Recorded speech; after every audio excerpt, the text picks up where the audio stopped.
আলাইকুম ফ্রেন্ডস, আমি Abdur Rahman Rayan. Welcome to my channel Rongdhonu. And আজকে আমরা ভাষা আন্দোলন সম্পর্কে কিছু তথ্য জানবো। তো চলুন শুরু করি।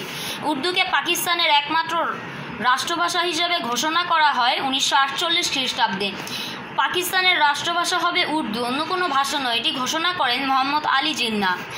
পাকিস্তানের গণপরিষদে সর্বপ্রথম রাষ্ট্রভাষা বাংলা করার দাবি করেন ধীরেন্দ্রনাথ দত্ত।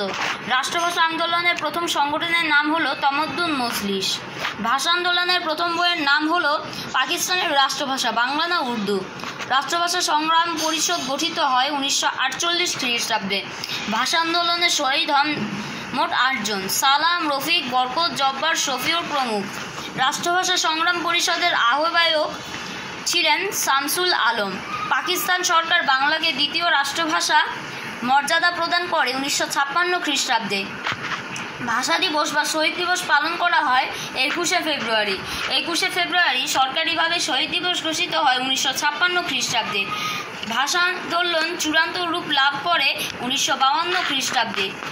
21শে ফেব্রুয়ারি আন্তর্জাতিক মাতৃভাষা দিবস হিসেবে স্বীকৃতি দেওয়া হয় 1999 খ্রিস্টাব্দে। 21শে ফেব্রুয়ারিকে আন্তর্জাতিক মাতৃভাষা দিবস হিসেবে স্বীকৃতি দেয় ইউনেস্কো। বিশ্বের 191টি দেশে আন্তর্জাতিক মাতৃভাষা দিবস পালন করা হয়। তো বন্ধুরা, আজকের ভিডিওটি এই পর্যন্তই। যদি ভিডিওটি ভালো লেগে থাকে তাহলে লাইক, কমেন্ট, শেয়ার অবশ্যই করবেন এবং চ্যানেলটি সাবস্ক্রাইব করতে ভুলবেন না। তো আবারও দেখা হচ্ছে অন্য কোনো ভিডিওতে। ততক্ষণে টাটা, আল্লাহ হাফেজ।